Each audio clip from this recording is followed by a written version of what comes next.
Elon Musk का इंसानों को मार्स पर बसाने का प्लान हमें कोई ख्याली या फिक्शनल स्टोरी से कम नहीं लगता। टेस्ला और स्पेस एक्स कंपनी के मालिक इलॉन मस्क का वाजे तौर पे प्लान है कि 2050 तक वो मार्स पर इंसानों का एक पूरा शहर बनाएगा जिसमें 10 लाख इंसान रह सकेंगे और वो भी अर्थ की मदद के बगैर। इलॉन मस्क के इस प्लान का मजाक उड़ाया जाता था, लेकिन मार्स कॉलोनाइजेशन के इस ख्वाब पर लोग तब यकीन करने लगे जब नासा ने भी स्पेस एक्स के मार्स मिशन को ज्वाइन कर लिया, क्योंकि पिछले कई सालों से स्पेस एक्स रॉकेट टेक्नोलॉजी में काफी ज्यादा तरक्की कर चुकी है। जैसा कि हम जानते हैं कि इलॉन मस्क की company Tesla electric auto pilot cars बनाने में भी एक्सपर्ट है। इसी तरह स्पेस एक्स के रॉकेट्स में भी ऐसी टेक्नोलॉजी इस्तेमाल की गई है जिसमें वो कम से कम फ्यूल यूज करके स्पेस तक पहुंचाने की कैपेबिलिटी रखते हैं।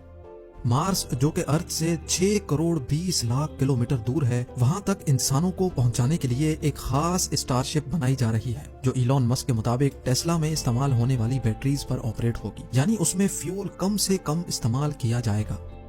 मार्स तक तो वो इंसानों को पहुंचा देगा, लेकिन सवाल ये उठता है कि मार्स पर इंसानों की कॉलोनी कैसे मुमकिन होगी। आखिर इलॉन मस्क और नासा इस हरे भरे अर्थ को छोड़कर इंसानों को इस बंजर मार्स की जमीन पर क्यों बसाना चाहते हैं? ना ही वहाँ सांस लेने के लिए ऑक्सीजन है, ना ही खाने पीने का सामान, और ना ही -100 डिग्री सेल्सियस जितनी सर्दी में सर छुपाने की जगह। जब वहाँ इंसान के रहने की कोई बेसिक फैसिलिटी भी मौजूद नहीं है, तो आखिर मार्स पर इंसानों की कॉलोनी बनाना मुमकिन कैसे होगा? जेम टीवी की वीडियोस में एक बार फिर से खुशामदीद। नाजरीन, यही वो सवालात हैं जिनके जवाब आप इस वीडियो में जान सकेंगे। सबसे पहले बात करते हैं कि जब इस अर्थ पर इंसान के रहने की सारी नेचुरल फैसिलिटीज मौजूद हैं, तो फिर इंसानों को मार्स पर भेजने की जरूरत ही क्या है? पिछली कई सदियों से हमारे प्लेनेट अर्थ की हेल्थ के ऊपर जो भी रिसर्च हो रही थी, अफसोस के साथ उन तमाम रिसर्च के रिजल्ट्स नेगेटिव आए हैं। साइंसदानों का कहना है कि जब से इंसान ने फॉसिल फ्यूल्स यानी पेट्रोल और गैस का इस्तेमाल शुरू किया है, तब से अर्थ का टेम्परेचर बढ़ता चला जा रहा है,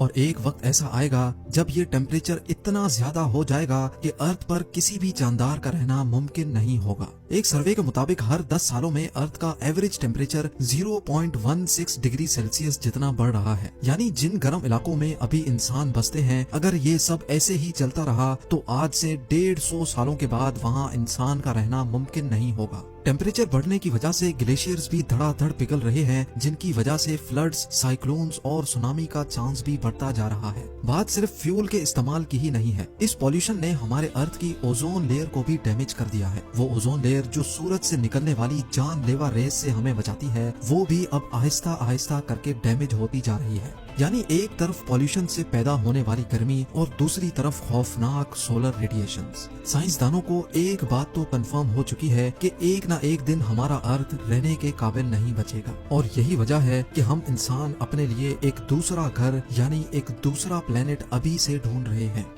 लेकिन सिर्फ मार्स ही क्यों? हमारे सोलर सिस्टम में तो दूसरे भी कई प्लैनेट्स मौजूद हैं, तो फिर आखिर मार्स को ही क्यों चुना जा रहा है? हमारे सोलर सिस्टम में हमारा एक पड़ोसी प्लेनेट वीनस है और दूसरा मार्स। वीनस जो मार्स के मुकाबले में अर्थ से काफी ज्यादा करीब है, लेकिन हम वहाँ नहीं जा सकते क्योंकि वहाँ वही सब कुछ है जिससे हम भाग रहे हैं, यानी गर्मी। जी हाँ, वीनस सूरज के गिर्द चक्कर लगाने वाला दूसरा प्लेनेट है जहाँ गर्मी इतनी शदीद होती है कि लोहे को भी पिघला कर रख दे। दूसरी तरफ हमारा पड़ोसी है मार्स, जो सूरज के गिर्द चक्कर लगाने वाला चौथा प्लेनेट है। यहाँ वीनस जैसी आग तो नहीं बरसती, पर यहाँ सर्दी अर्थ के आर्कटिक रीजन से भी ज्यादा होती है। सिर्फ कड़ाकेदार सर्दी ही नहीं है जो मार्स पर इंसानों के लिए मुश्किल खड़ी करे, बल्कि ना ही वहाँ ऑक्सीजन है और ना ही पानी, यानी इंसान के जिंदा रहने की बेसिक फैसिलिटीज भी वहाँ मौजूद नहीं।